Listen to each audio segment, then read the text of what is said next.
At the Crown Arena, champion Selka Mar shatters 3 practice blades before any of their owners can finish a single swing. She has ruled the rankings for 2 years, so the Masters treat this final as ceremony. Her opponent is Ren Vero, the Academy's poorest student, who cannot afford 1 hour with practice steel. Every elite expects him folded before the dust settles. But this guy enters barehanded and studies one patch of sand beside Selka's heel. Our boy borrows the referee's chipped sword, checks its balance, and asks for her strongest attack. Selka floods the arena with silver aura and drives a killing thrust through his coat. Ren steps onto that patch, catches the blade between 2 fingers, and turns the champion's force against her. She hits the wall, the Masters rise, and the old sword saint drops his cup. Ren was never guessing where her sword would go. He paid to know, and the bill just came due. To understand the price, rewind to the rainy night when he couldn't afford a wooden blade.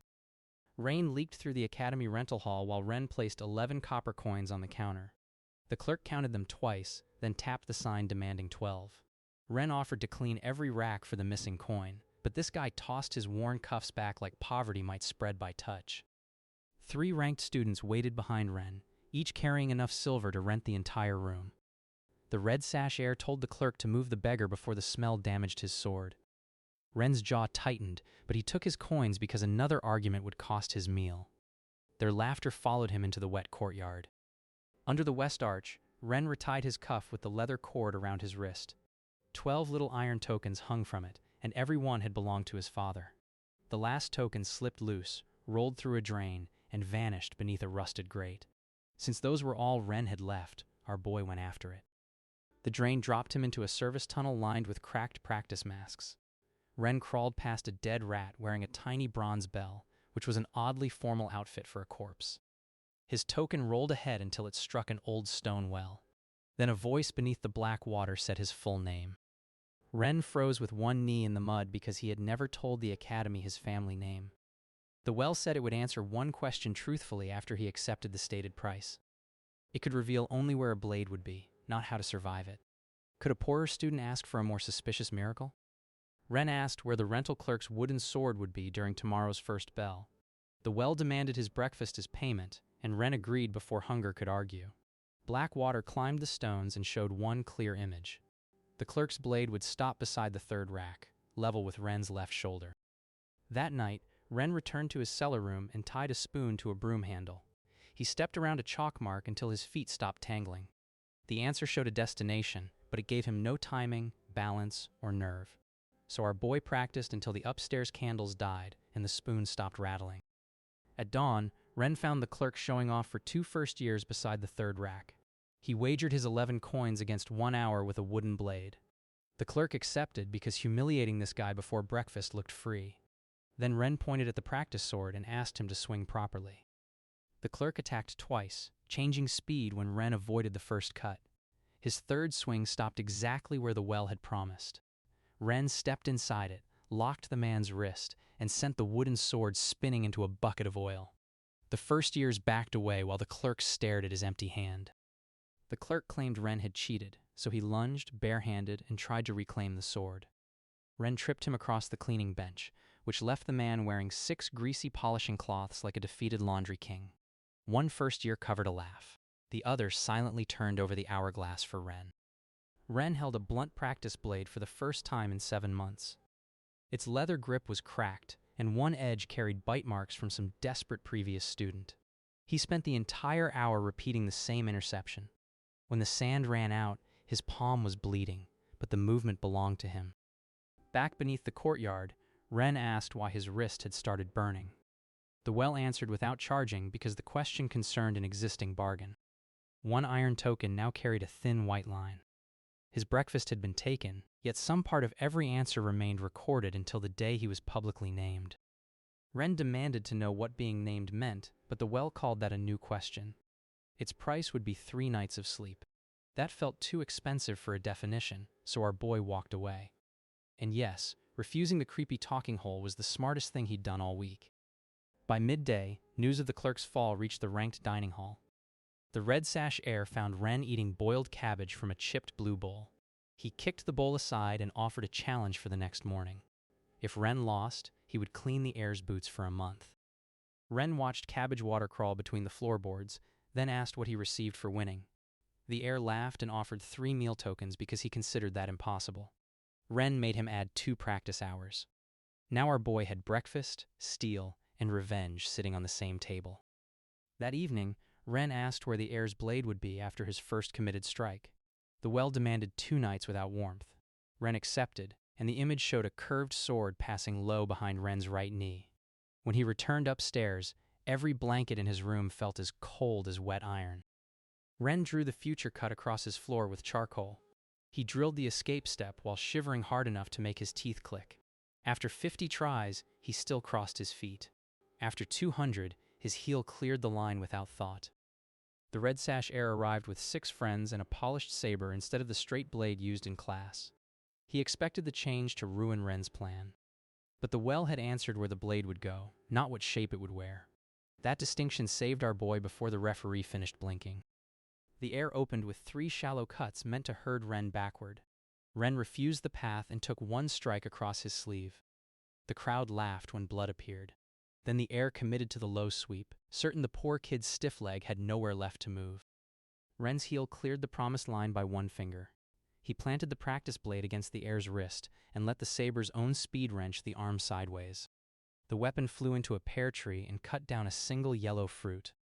Even the referee stared at that pear like it had submitted an official complaint. The heir's ears turned red, but he did not accept the loss. He pulled a hidden chain from his sash and swung the weighted end at Ren's face. Since the duel was over, this was no technique test. It was just a rich boy attempting murder with accessories. Before the chain landed, a silver scabbard knocked it aside. Selka Mar stood between them, wearing the champion's white shoulder braid. She ordered the heir to leave, then studied Ren's foot placement instead of his torn sleeve. That was the first time an Academy elite looked at him without checking his purse. Ren collected his meal tokens and 2 practice hours. The heir walked away without his friends, dragging 1 boot through the mud. His humiliation lasted through lunch, where he snapped a fork and blamed the table. Ren said nothing because a wounded rich student usually returned with a larger budget. At the rental hall, Selka asked where Ren had learned the counter. He reported that his father had shown him the first step years ago. That answer was true, just nowhere near complete. Selka tapped the white line on his iron token, but Ren pulled his sleeve down before she could ask again. Ren's father had never been a swordsman. He repaired Academy scabbards and made Ren practice balance with buckets of sand. His favorite lesson was simple. Knowing a blade's destination meant nothing if your body arrived late. Ren finally understood why that plain advice mattered. Our boy spent his winnings sparring with anyone who would accept half a meal token. A sleepy third year struck too slowly, while a kitchen porter swung like he was punishing a rug. Ren learned more from their mistakes than from clean Academy drills. Every ugly attack forced his feet to solve a new problem. By the end of the week, his name appeared at rank 98 on the cedar board. Someone had scratched the word beggar beside it. Ren used the same nail to add the word undefeated. You already know that tiny correction made the wealthy students much angrier than the ranking itself. 2 ranked twins challenged Ren together, claiming the Academy allowed paired forms. One carried a thin rapier, and the other used a broad chopping blade. They offered 5 practice hours if he lasted 1 minute. Their real plan was to break his fingers before the timer emptied. Ren could afford only 1 visit to the well because each new white line made his wrist ache harder. He asked where the rapier would be when the broad blade made its killing swing. The price was every pleasant taste for 3 days. Ren accepted, then ate onion soup that tasted exactly like warm rain. The answer placed the rapier above the broadsword at the 4th pillar. It said nothing about the twins' route there. Ren spent the night arranging 2 hanging broom handles and moving between them.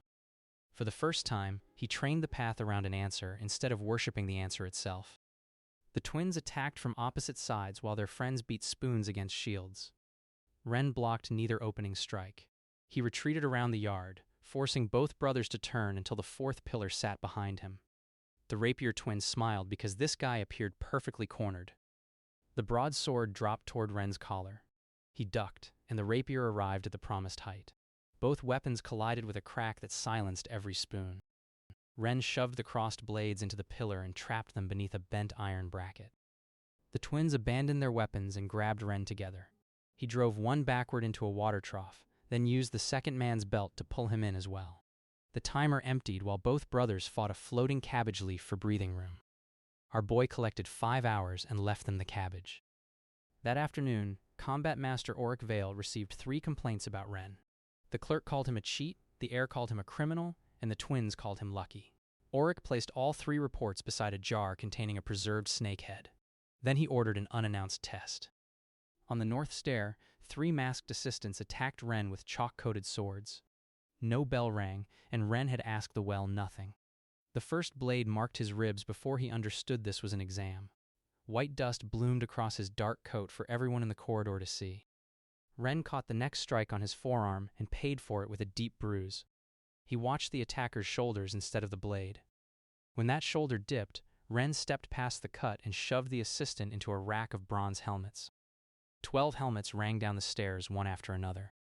The final attacker waited below with a thrust aimed at Ren's escape. Ren had seen that shape during his twin drill, though the height was different. He twisted along the wall and pulled the first assistant into the line. Chalk stamped a perfect white circle on the wrong man's backside. Master Auric emerged from the landing and called the test complete. Ren had taken 1 clean mark, caused 2 friendly collisions, and never reached for a real weapon. Auric offered no praise. He only moved Ren from rank 98 to rank 70 before half the corridor could stop staring. Selka found Ren washing chalk from his coat beside the horse fountain. She warned him that ranked students would now study his habits. Ren asked whether she had come to offer advice or collect information. Selka's mouth twitched once, which was apparently the champion's full weekly allowance of humor. That night, the well told Ren that a precise question produced a narrow truth. A vague question cost more because it covered more possible blades. Ren asked how it chose prices, but it demanded the memory of his mother's voice.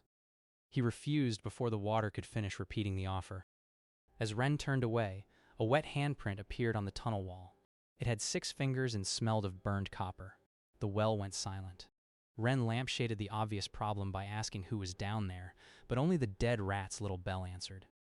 Rank 68 challenged Ren in the steaming academy laundry, where practice swords were forbidden. She used a flexible cane hidden inside a towel roll. Ren had no answer from the well and no room to retreat. So this girl expected him to fold between 3 vats of boiling sheets. Ren let the cane graze his cheek, then kicked a bar of soap beneath her lead foot. She avoided it cleanly because she was not a cartoon villain. But that dodge placed her beside a swinging linen press. Ren trapped the cane under its handle and ended the duel with a wooden clothespin against her throat. The laundry workers stopped feeding sheets through their rollers. One woman held a dripping sock in the air for 10 full seconds. The defeated student bowed instead of complaining, then paid Ren with access to her private training dummy. This was the first rival who left with her dignity intact. Her dummy had 6 weighted arms and a head carved like an angry turnip. Ren spent 2 evenings letting those arms strike him until he could read their hinges. No well answer guided him. Every bruise made the next movement easier to catch. Students began offering wagers for his matches. Some promised food, some promised blade time, and one desperate poet offered a love sonnet plus half a sausage. Ren accepted only useful stakes. Our boy was poor, not reckless enough to fight for rhyme. A spear student at rank 50 refused a sword duel and demanded the open assessment field.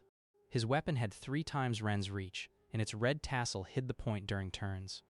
Ren asked the well where that point would be after the 7th thrust. The price was 1 month without dreaming. Ren counted attacks while the spear student drove him across the sand.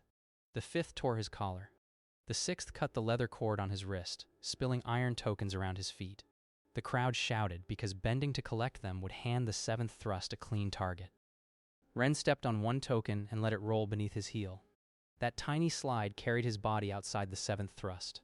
He caught the spear shaft, spun around it, and struck the student's jaw with the blunt guard. 3 teeth clicked into the sand beside the scattered tokens. The spear student stayed kneeling after the referee called the match. His hand kept reaching toward the missing teeth, then stopping before contact. Ren returned 1 tooth in the man's own red tassel. The joke died when the student stared at him with enough hate to sharpen the air. Master Auric offered Ren free access to the practice hall if Ren explained his impossible predictions. That was the exact resource he needed, yet the question threatened the well's secret. Ren claimed he studied breathing and weight shifts. Auric believed the method, but not the whole answer. Selka began attending Ren's matches from the back row. She never cheered, and she never brought friends. Instead, this girl copied his stance into a small black notebook. Ren noticed because her silver braid kept appearing wherever somebody planned to hit him. A month without dreams sounded harmless until Ren stopped resting properly. He woke with his fists locked and blood beneath his nails. By the 6th morning, he fell asleep during theory and struck the desk when the lecturer touched him. His strong reaction lasted into training, where every sudden noise turned his shoulders. Rank 41 carried a sword painted with fresh black ink. Every parry left a mark on the opponent, and 3 marks counted as defeat. He had studied Ren's narrow escapes and planned to win through harmless contact. This opponent wanted points, not bones, which made him harder to bait. Ren refused to ask the well because his body still had not recovered from the last price. He fought using the 6-armed dummy's rhythm instead. The ink blade marked his sleeve twice. One more touch would end his climb before the match had even grown serious. Ren stopped watching the sword and watched the stains spreading down its edge. The wet ink shifted before each turn, revealing how the blade would roll. On the next attack, he trapped the flat between both palms and dragged the student across his own painted edge. 3 black stripes appeared on the wrong coat. The judges promoted Ren 2 places because he had defeated a higher student without an official blade. The rental clerk erased the change, then discovered Selka standing behind him. His hand shook so badly that the new number looked like a dying spider. He rewrote it before the champion spoke. That evening, a brass notice appeared on every academy door. Rank 40 and above had to enter the Lantern Court trials, where students fought beside open flames and hanging glass. Breaking a lantern meant defeat. Someone had lowered the cutoff just far enough to catch Ren. Ren's first opponent wore green gloves and carried 2 thin ribbon blades. Each strip of sharpened steel curved around guards and pillars. She had already beaten 3 students without touching their bodies. This girl won by cutting lantern cords and letting gravity handle the paperwork. The well offered to show where both ribbon tips would cross. Its price was Ren's ability to feel rain for 1 year. He almost accepted because the trial began at dawn. Then water dripped from his worn cuff, and he remembered his father sending him inside before every storm. Ren refused the bargain and stretched sewing thread across his cellar. He hung spoons from every strand, then crossed the room without ringing them. The first attempt sounded like a kitchen falling downstairs. By midnight, only 1 spoon moved. 30 glass lanterns swayed above a circular hall. The ribbon blade girl attacked from behind 2 pillars, sending one edge high and the other along the floor. Ren could not follow both tips. He watched the lantern reflections instead, because every blade crossed the firelight before reaching him. Ren avoided the high ribbon, but the low one hooked his ankle. The girl pulled, and our boy crashed beneath a lantern with its cord already half cut. She sent the second blade toward that cord. One touch would bury him in burning oil and end the match. Ren struck the floor with his borrowed sword. The impact bounced the ribbon just enough to ring against its twin. Both steel strips tangled like angry measuring tape. He rolled away while the severed lantern landed inside his empty coat. The ribbon user discarded one trapped weapon and rushed with the other wrapped around her arm. She changed from distant control to close-range cuts without pausing. Ren took a line across his palm, then pinned the ribbon beneath his shoe. He ended the duel with her own steel stretched against her guard. The lantern keeper grabbed his beard when he saw the burning coat. The rental clerk smiled until Ren crawled out unharmed. Selka shut her notebook and nodded once. The defeated girl stared at her trapped ribbon, then asked Ren where a poor student learned to read reflections. The girl paid him with a bundle of high-tension practice thread. Ren used it to repair his cuffs and create moving blade lines in the Western Hall. Unlike a well answer, thread could surprise him whenever a knot slipped. Our boy had found a teacher that charged only a few stabbed fingers. The next morning, the cedar ranking board disappeared from the dining hall. Without it, officials could delay Ren's rise until after tournament registration. Mud led from the empty wall toward the furnace court. The tracks belonged to boots with red silk caught in one heel. Ren found the former red sash heir feeding pieces of the board into a coal furnace. 2 hired students guarded him with square chopping blades. The heir claimed the rankings could not promote anyone if no record survived. Apparently Wealth had finally invented the revolutionary tactic of burning the scoreboard. Ren could fight the guards or save the board, but not both at once. He threw his practice thread around the largest unburned section and pulled it from the furnace. One guard struck his back. The second chopped the thread before Ren could recover the remaining names. The laundry victor entered carrying a basket of wet sheets. She flung one sheet across the furnace and smothered the flames. Selka blocked the first guard while Ren faced the second. Every participant moved, and the heir suddenly discovered his private crime had attracted a very public audience. The hired students fought harder after being exposed because expulsion now waited behind them. One attacked Ren's wounded back while the other tried to cut Selka's braid. Selka broke that blade with her scabbard. Ren trapped his opponent's wrist in practice thread and pulled him face first into a sack of coal. The red sash heir blamed the rental clerk for suggesting the plan. Right on cue, the clerk tried to leave through the coal chute. The laundry victor blocked him with her basket. Master Auric arrived to find 4 defeated students, 1 smoking ranking board, and a clerk wearing a wet sheet. The archivist reconstructed the missing positions from tournament records. Ren remained 39, while the heir lost every rank and the clerk lost access to academy weapons. The heir did not speak at lunch. He stared at the blank place where his sash had been and crushed bread between both hands. Lantern Court's second round paired Ren with a duelist using a glass needle sword. The weapon bent without breaking and carried no visible edge. Its owner wore a copper mask because he claimed faces distracted serious fighters. That mask also hid where his eyes looked. Ren asked the well where the needle would first draw blood. The price was the color blue from his vision for 7 days. He accepted because the narrow question felt survivable. When the water answered, every blue tile in the tunnel turned gray. The image showed the needle entering the masked duelist's own shoulder. Ren expected a failed technique or a reflected strike. But strange answers needed reasons, and the well supplied none. He drilled several counters while wondering who would force the opponent's blade backward. The masked duelist moved faster than anyone Ren had faced. His first thrust bent around Ren's guard and cut the collar. The second curled toward Ren's eye. Ren escaped by falling backward, which earned a groan from elites who considered dignity more important than depth perception. On the third exchange, Ren noticed black thread running from the needle's pommel into the balcony. Someone else was pulling the blade around his defenses.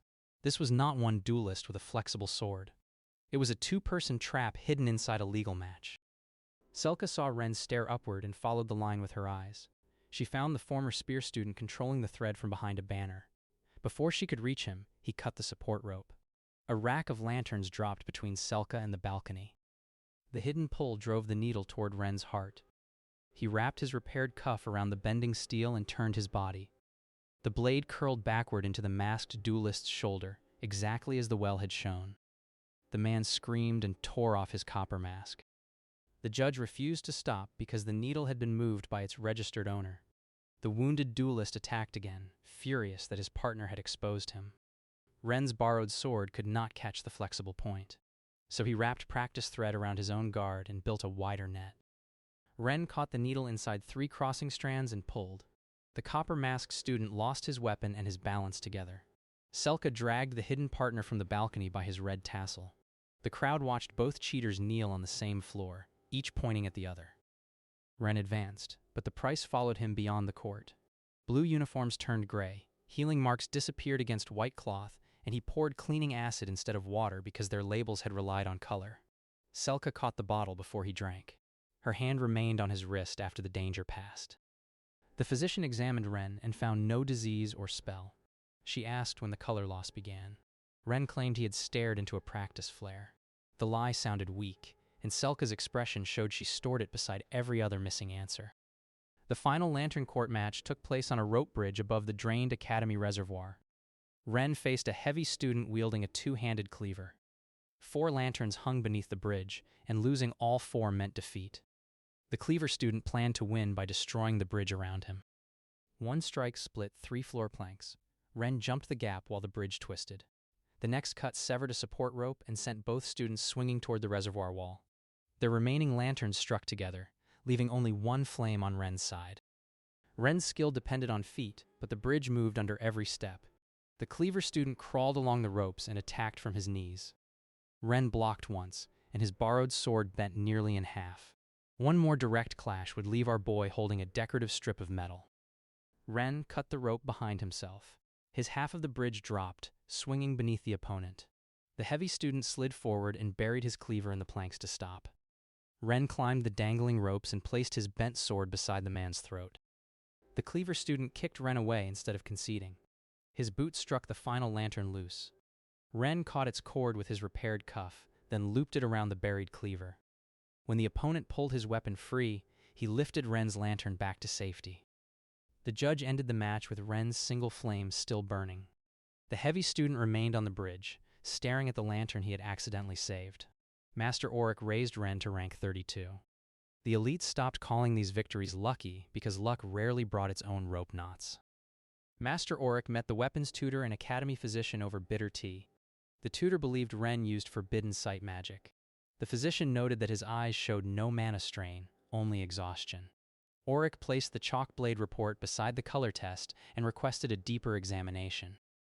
The next afternoon, a full rack of training swords collapsed while Ren crossed the equipment court. 12 blades slid toward 3 younger students. Ren shoved 2 children aside and caught the rack with his shoulder. The third froze beneath a falling sword with both hands stuck inside oversized gloves. Ren knew where that blade would land. It followed the same line he had drilled against the red sash air, only reversed. He kicked the flat aside and pulled the child free. Master Auric watched from the balcony, learning that Ren's skill remained when no wager or warning existed. Auric admitted the rack had been loosened for a controlled trial, but the third child was never meant to enter the court. Ren struck the master before anyone could stop him. His fist landed cleanly, and Auric accepted it because his test had endangered someone. The watching tutors stopped whispering after that. Ren was sentenced to scrub the Western Hall for hitting faculty. Selka found him cleaning sword marks with a brush missing half its bristles. She reported that nobody had struck Master Auric in 17 years. Ren answered that the man had been overdue, and even Selka had to turn away to hide her smile. His punishment granted him nightly access to the Western Hall, which held retired practice weapons. Ren trained with straight swords, hooked blades, and one ceremonial club shaped like a fish. Every weapon changed the path his body needed. The well's destinations became lessons instead of crutches.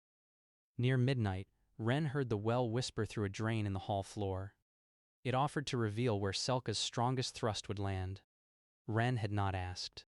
Since the well never volunteered answers before, this strange behavior deserved a question, and our boy wanted no part of its bait. Another wet handprint appeared on the fish club. Ren wiped it away, but the stain returned through the wood. The academy archivist saw it the next morning and dropped her key ring. She called the mark the collector's hand, then refused to explain in a corridor. The archivist led Ren into a room where books were wrapped in chains instead of covers. She showed him a 40-year-old roster bearing the same 6-fingered mark. Every student on that page had vanished after receiving a public title. One name had been scraped away so deeply that the paper held a hole. Inside the roster, Ren found a repair note written by his father. The note warned that the well never lied about a blade, but it also never said who would hold that blade.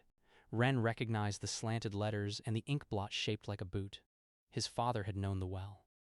The archivist offered more records if Ren surrendered 1 iron token for study. He refused because the tokens already reacted to the well. She reached anyway, and the white lines flashed hard enough to burn her fingertips.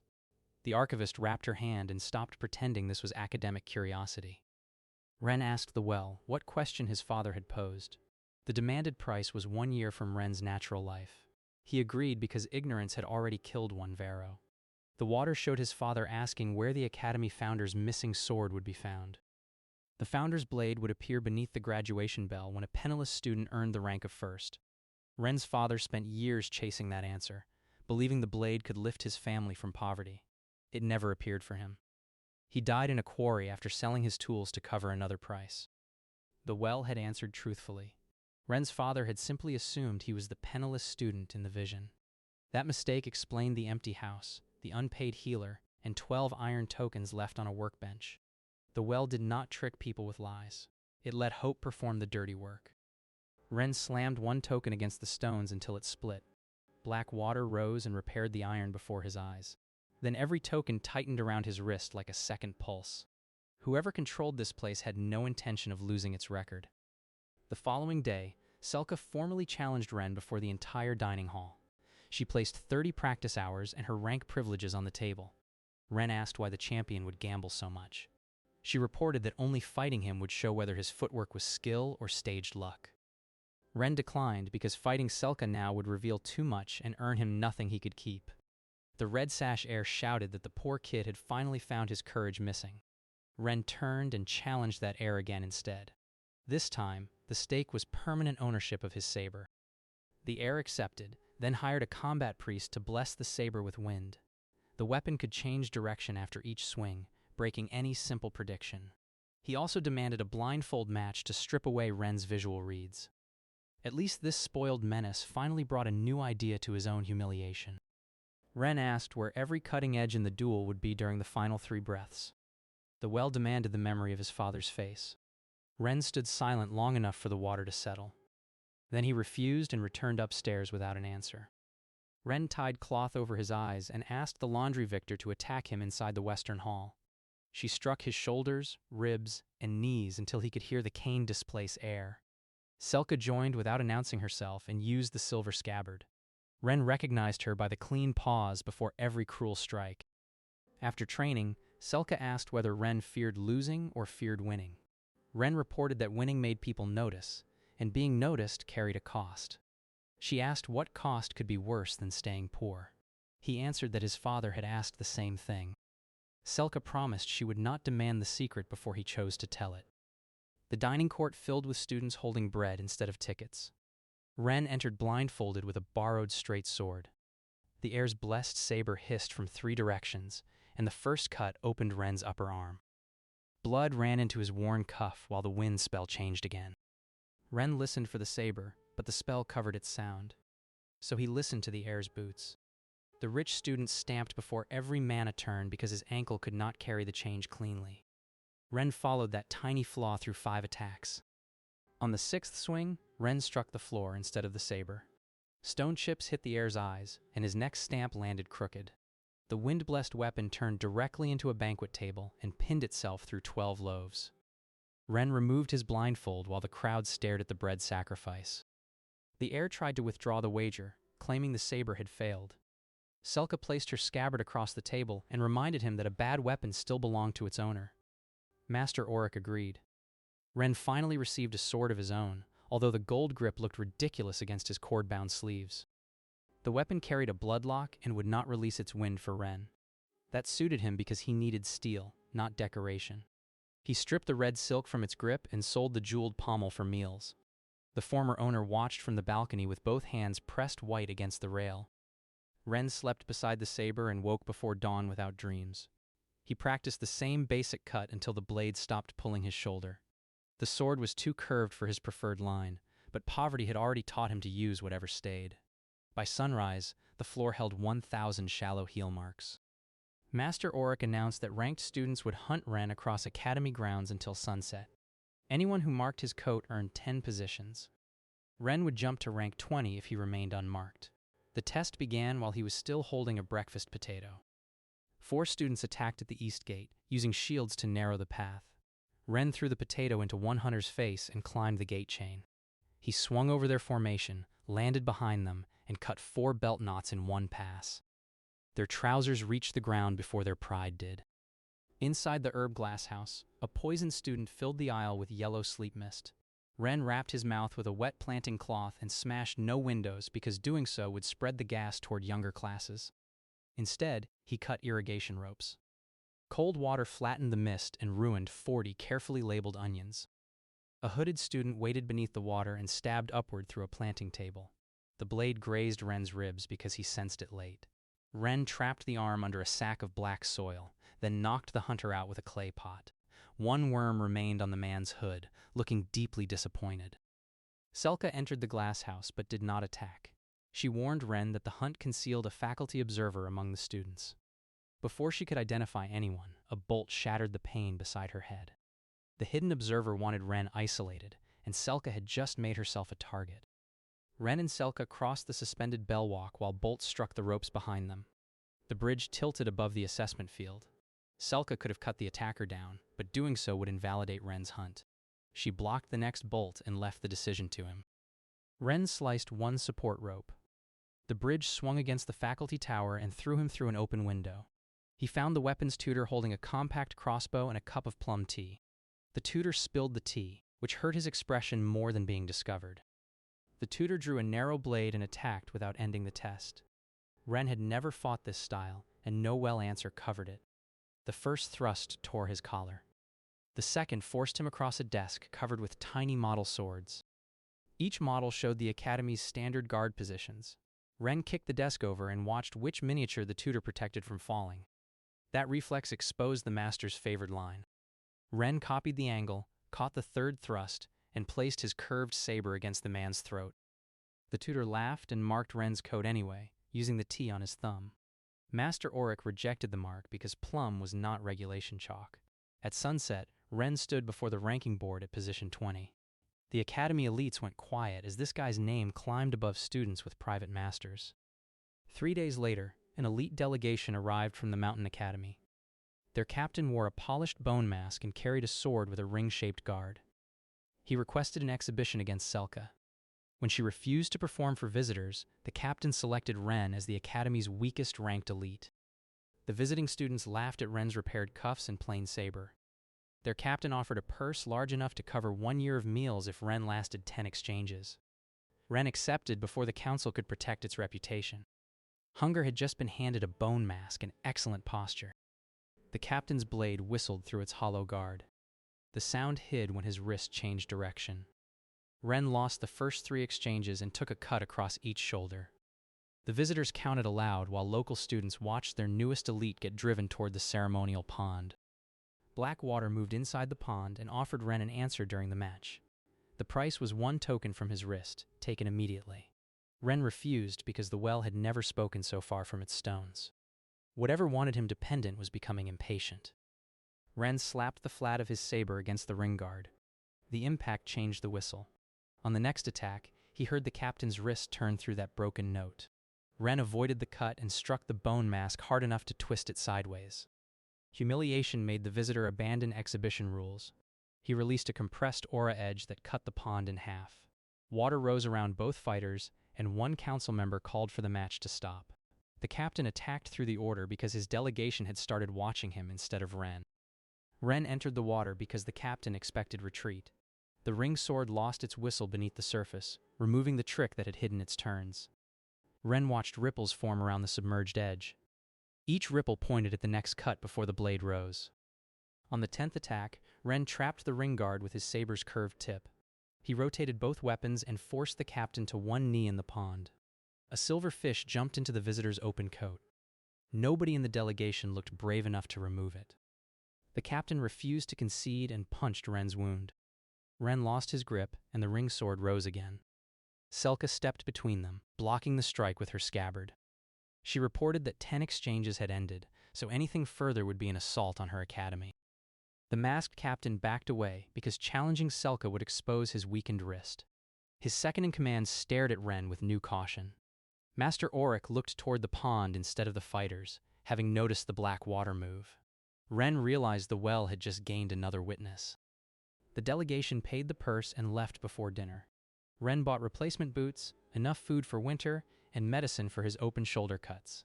He spent the remaining silver repairing the Western Hall's 6-armed dummy. This guy finally had money, and his first luxury was fixing the object that kept hitting him.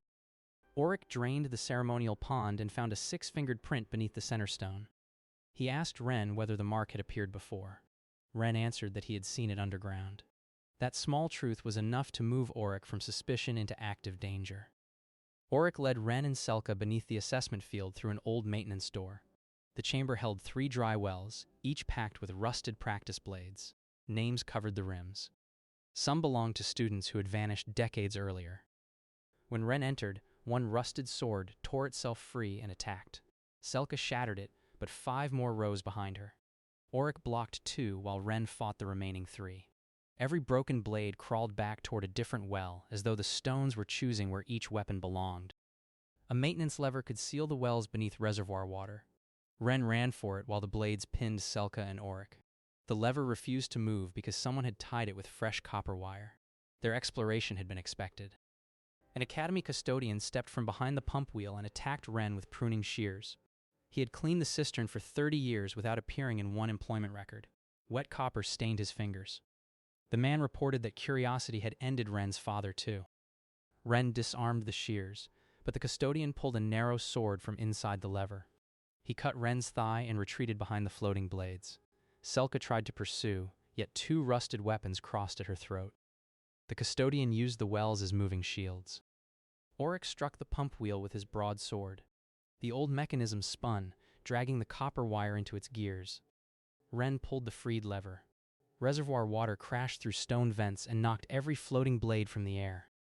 The custodian opened a drain and vanished into it before Ren could seize him. Ren followed, but a rusted blade pinned his coat underwater. Selka cut him free while Oryx held the lever. The delay gave the six-fingered servant enough time to disappear beneath Academy foundations. After the cistern drained, Ren found his father's surname scratched into one rim. The first name was missing. Beside it sat a fresh gray thread from the custodian's coat. Whoever served the well had preserved Ren's family debt long after his father's death. The Academy Council sealed the cistern and ordered everyone silent. They cared more about avoiding panic before tournament week than finding the custodian. Oryx struck the council table with both hands. The masters flinched, but none reversed the order. Selka removed her champion's braid and placed it beside Oryx's hands. She reported that she would expose the chamber if another student vanished. The council threatened to bar her from the tournament. Selka took back the braid and answered that a title protecting cowards was only expensive cloth. From the council roofline, a broad man in a gray coat watched them leave. His left glove held 6 long fingers. Nobody challenged his presence because he wore a faculty pin from 40 years earlier. When Ren looked up again, only a wet copper stain remained on the tiles. The archivist identified the man as Calder Rusk, once the Academy's youngest blade master. He had discovered the well, asked hundreds of questions, and vanished on the day students named him Sword Saint. Since then, somebody had been collecting deferred prices from every person who used it. Calder appeared in records across 4 decades without aging. Sometimes he signed as a tutor, sometimes as a groundskeeper, and once as the physician who recorded Ren's father's death. This man had not merely watched the Varro family collapse. He had been standing close enough to count the coins. Ren wanted to ask where Calder's blade would be during their first fight. The well named a brutal price. Ren would lose every movement learned from its answers after the duel. He accepted. The water showed Calder's sword resting inside Ren's own chest. The image did not show whether Ren lived. It only fixed the blade's location. Ren climbed from the tunnel with his shirt stuck to his back. Could he avoid a destination the well had never gotten wrong, or had asking the question placed him on the path toward it? Ren stopped drilling escapes from Calder's strike. Instead, he practiced moving after a wooden rod pressed against his chest. Selka found him slamming himself into the 6-armed dummy. He reported that he was preparing to fight after being stabbed. She did not laugh because the blood on his coat made the danger plain. The Academy Council summoned Ren to prove his rank against 3 instructors. If he failed twice, he would fall below 50. If he won twice, he could enter the elite tournament. Master Oryx opposed the timing, which told Ren somebody else had pushed this test forward. The first instructor used a chain blade across the cord of banners. Ren had never asked about it. He let the chain wrap his curved saber, then released the weapon and followed the pull barehanded. His elbow struck the instructor before the man understood that Ren had surrendered steel on purpose. The instructor rose and swept Ren's legs with the loose chain. Ren hit the floor hard enough to lose breath. Instead of rushing the finish, the instructor tightened the weapon around his ankle and dragged him through red dust. Opposition at this level did not fold after one clever touch. Ren grabbed a banner rope and let the drag pull down a wooden crossbeam. The instructor cut the beam, but that pause loosened the chain. Ren escaped, reclaimed his saber, and broke the man's weapon link by link. The final piece landed inside Master Oryx's T. The Academy physician became the second opponent. She carried 2 needles and declared that one touch would numb any limb. Ren expected speed. Instead, this woman waited so still that a fly landed on her sleeve and reconsidered its career. Ren attacked first and took a needle beneath his collarbone. His left arm dropped uselessly. The physician moved toward his sword hand, expecting him to defend. Ren threw the saber and kicked its hilt midair, sending the flat against her knee. She rolled aside and planted the second needle in Ren's thigh. He fell, but his discarded blade had severed a curtain cord. The heavy curtain wrapped around her shoulders. Ren pinned the cloth with his working foot and placed a broken floor tile against her wrist. The physician could have continued, yet the tile sat above the nerve controlling her needles. She conceded and removed both points from Ren. His arm shook for another hour, proving the victory had cost him. The third instructor stepped forward anyway, because whoever arranged this wanted more than a fair result. Master Oryx was named as the final opponent. He lowered his sword and refused to attack an injured student. The council threatened his position. Auric removed his faculty braid, placed it on the floor, and still refused. The gray-coated man entered the court and offered to replace Auric. Calder presented an old faculty pin, and the council accepted before checking the date. Ren recognized the six-fingered glove. Selka recognized the fear in Ren's shoulders and stepped toward the floor. Ren accepted, but Master Auric struck the challenge bell and ended the gauntlet first.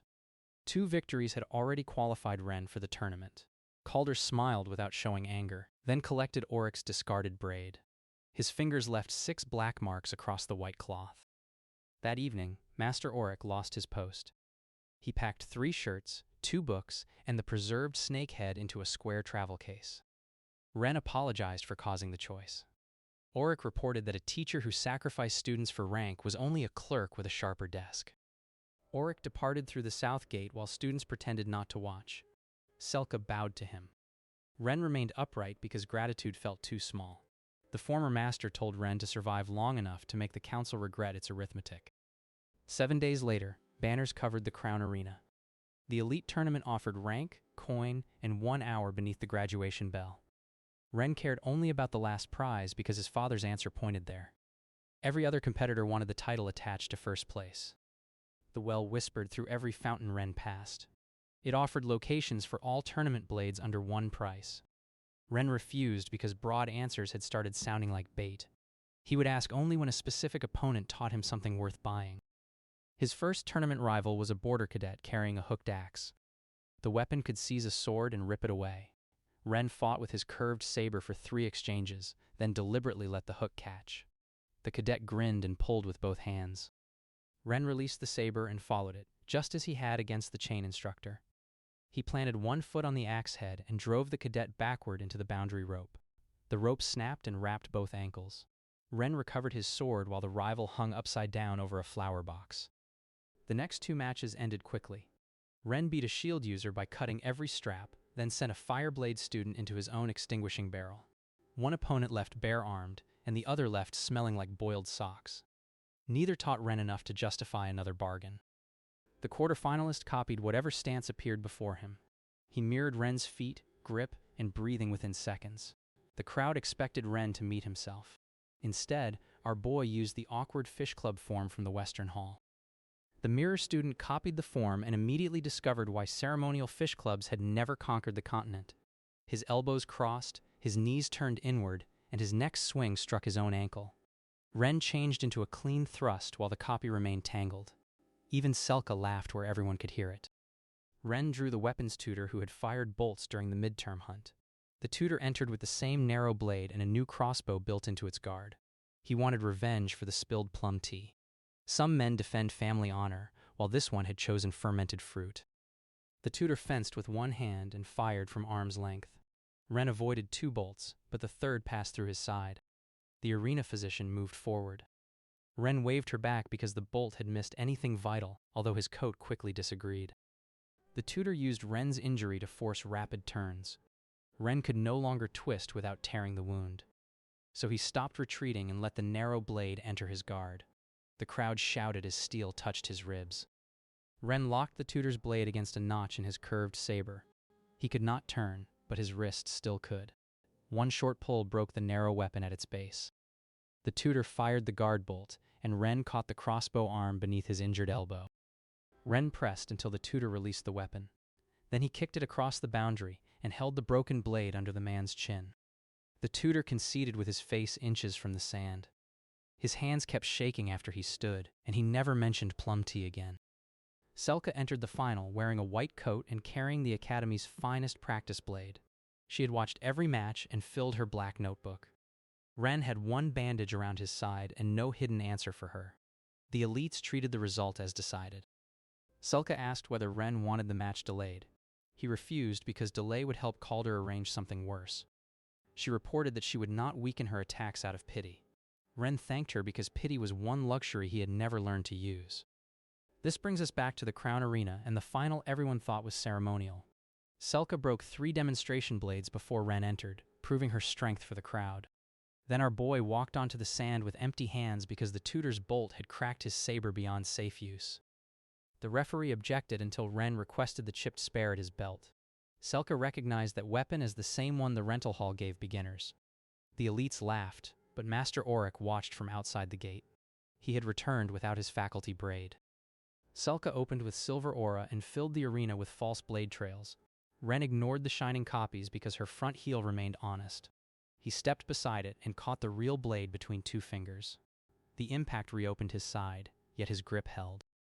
Ren turned Selka's force into a shoulder throw. She struck the arena wall and cracked its lowest stone. The masters rose, the old sword saint dropped his cup, and the former red sash heir went pale. Every promise from the opening now stood right here in the sand. Selka pushed free before the referee could count. She abandoned the broken blade, formed a silver edge around her bare hand, and attacked again. Ren had expected her to resist. The champion had not ruled for 2 years by accepting the first bad landing. Ren's chipped sword snapped against her aura. He fought with the short piece while Selka drove him toward the arena edge. Her hand cut his cheek, his shoulder, and the bandage around his ribs. The crowd stopped laughing when Ren's blood marked each retreating step. Every past answer had taught Ren one destination. Together, those destinations had trained his body to read weight, breath, and fear. Selka's aura blade changed shape, but her shoulder still chose where it went. Ren finally saw the line without black water showing him. He entered the cut instead of avoiding it. Selka's aura passed behind his neck by a hair. Ren placed the broken blade against her wrist and redirected the edge into the arena floor. Silver power split the sand from one wall to the other. Before Selka recovered, Ren stopped the broken point above her heart. She looked at his feet, then lowered her aura. The referee declared Ren Vero first in the academy. Silence held for one breath before the entire arena erupted. Master Auric closed his eyes and released the gate rail. The laundry victor raised both fists. The former red sash heir crushed his betting slip into his bleeding palm. Selka remained kneeling, but she gave Ren the smallest respectful bow. The old sword saint stepped onto the sand and placed his white braid around Ren's shoulders. He named Ren the academy's new sword saint before every student and master.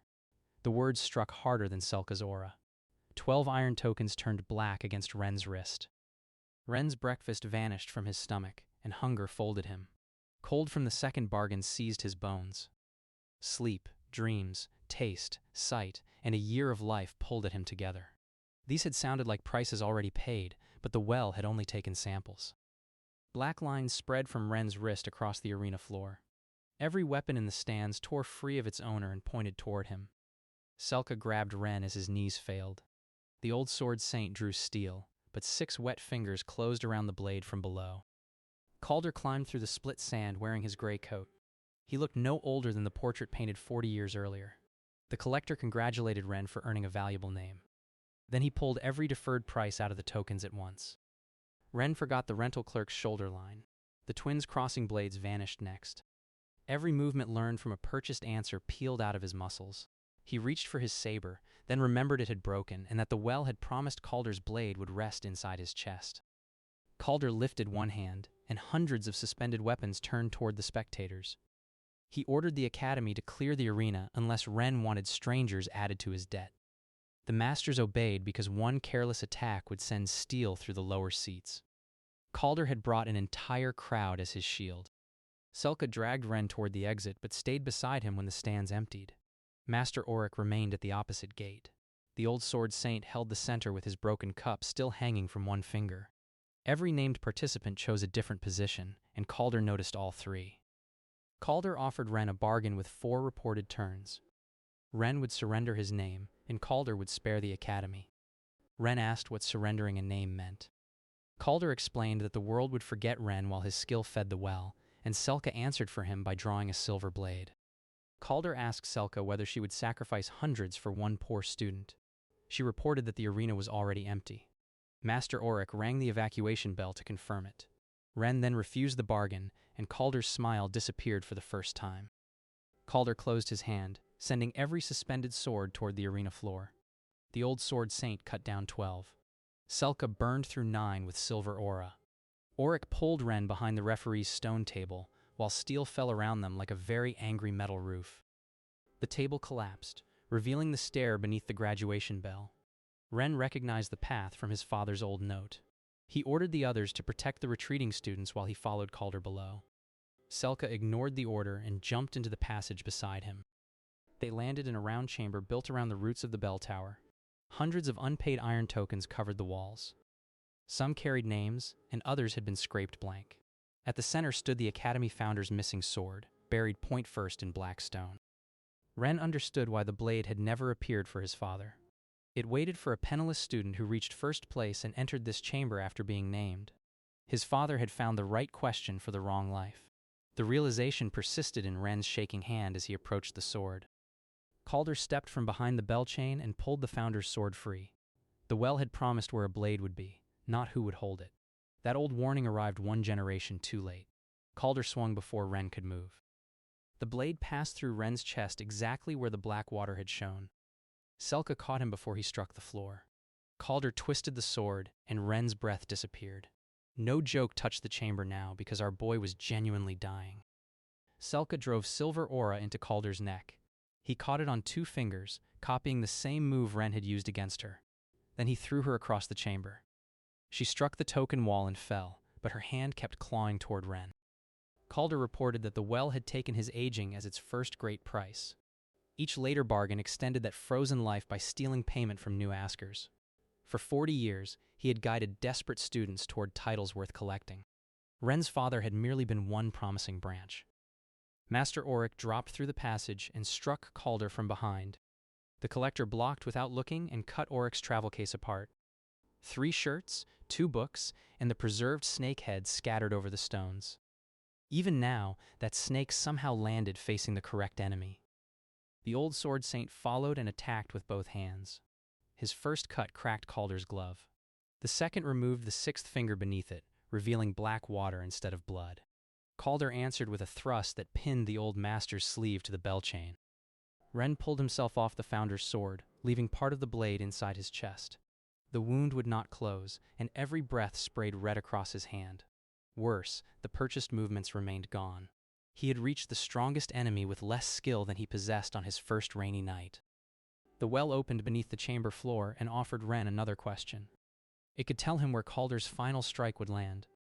The price was Selka's life. Ren refused without turning toward the water. Ren tore a loose iron bar from the token wall. It had no edge, balance, or grip. In other words, it was exactly the kind of weapon his life had prepared him to use. He stood with one hand pressed against his chest and challenged Calder again. Calder drew every unpaid token from the wall.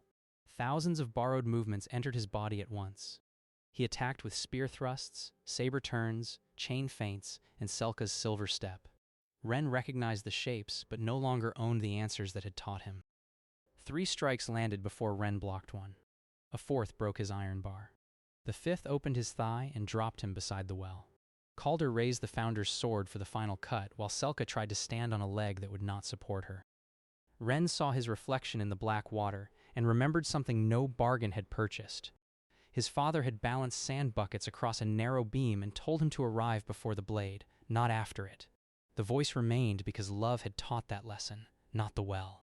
Calder's sword descended with 40 years of stolen skill. Ren did not predict its final location. He watched Calder's hip, stepped before the turn completed, and struck the collector's wrist with the broken iron bar. The founder's blade changed course by 1 inch. That 1 inch sent the sword into the graduation bell's main chain. The chain snapped. The bell dropped through the chamber roof and crushed the well's stone rim between them. Every unpaid token jumped from the wall as the sound rolled beneath the academy. Voices burst from the tokens. Forgotten students screamed their names, and stolen movements tore out of Calder's limbs. The collector staggered as 40 years of payments fought their way free. Selka regained enough strength to cut Auric loose from fallen chains. Calder drove the founder's blade into the floor and held himself upright. Black water climbed his legs, feeding him directly from the broken well. His missing finger regrew as a thin blade. The collector had not survived 4 decades by keeping only one last trick. Water surged waist-high and carried iron tokens in spinning circles. Calder moved through it without resistance. Ren could barely keep his wounded leg beneath him. Auric tried to reach Ren, but a wall of floating blades split the chamber. Selka burned a path through the blades. Auric used the fallen chain to drag the old sword saint free. The old master threw his remaining cup at Calder's eye, which was not dignified but worked beautifully. Ren used that blink to seize the founder's sword. The weapon weighed more than any blade Ren had touched. Symbols along its grip demanded a title from the wielder. Ren had just learned what titles cost, so he refused to speak one. He lifted the sword anyway, using both hands and a shoulder that was already failing. Calder reported that an unnamed pauper could never command the founder's weapon. Ren answered that the sword did not need to obey. It only needed to occupy one place. Then he planted its point beneath the broken bell. Ren stepped around the sword as though it were a chalk mark in his cellar. Calder attacked from the left, then changed to Selka's line. Ren took the cut across his back instead of chasing the false opening. Each painful step belonged to him because no answer had purchased it. Calder committed to the thrust shown by the well. Ren turned around the planted founder's sword and trapped Calder's blade beneath its guard. Selka struck the bell at the same moment. The shock traveled through both weapons and shattered Calder's six-fingered hand. Black water poured from Calder's sleeve. His face aged by years with every drop. He reached for Ren, then for the well, unable to decide which loss mattered more. Ren drove the iron bar through the collector's gray coat and pinned him against the broken rim. Calder tried to offer one final bargain. Ren struck the stone before the terms could be spoken. The rim collapsed, dragging the collector into the water with every blank token. Ren had defeated the last enemy with nothing left to ask. Silence followed until the founder's sword began humming beneath Ren's hands. The symbols no longer demanded a title. They displayed one sentence in plain academy script. The blade had been waiting for the student who could reject the well. Selka reached Ren and pressed both hands against his chest wound. Auric checked the remaining tokens. 11 had turned clear, but the 12th still held a black line. Ren had paid for every answer except the question about Calder's blade. The well's voice returned from somewhere below the rubble. It reminded Ren that the price for Calder's location was every movement learned from purchased answers after their duel. That payment had already begun. Yet the final token demanded something else because Calder had never been the true holder of the blade. A hand closed around the founder's sword from below the broken stones. It was smaller than Calder's hand and wrapped in the same cord Ren's father once wore. Ren tried to pull back, but his wounded body had nothing left. The blade slowly turned towards Selka. The black surface showed Ren's father standing in a chamber far beneath them. He had not died in the quarry. Calder had taken his name, emptied his life, and kept him below as the well's living voice. Now that the collector was gone, that voice was climbing toward the academy. Ren's father looked through the water and asked his son one question. Would Ren accept a price before learning how to stop the founder's sword? Ren stared at Selka, Auric, and the collapsing chamber while the final token split open. The sword ripped free and rose by itself. A second blade pushed through the water beneath it, held by the man Ren had spent years mourning. Ren lifted his broken iron bar as the bell tower began falling toward the crowded academy above. If you want to see whether Ren can save the academy without buying one more answer, leave a like and ask for the next part. Because our boy has finally met the one opponent poverty never taught him how to fight, the father whose price built the well.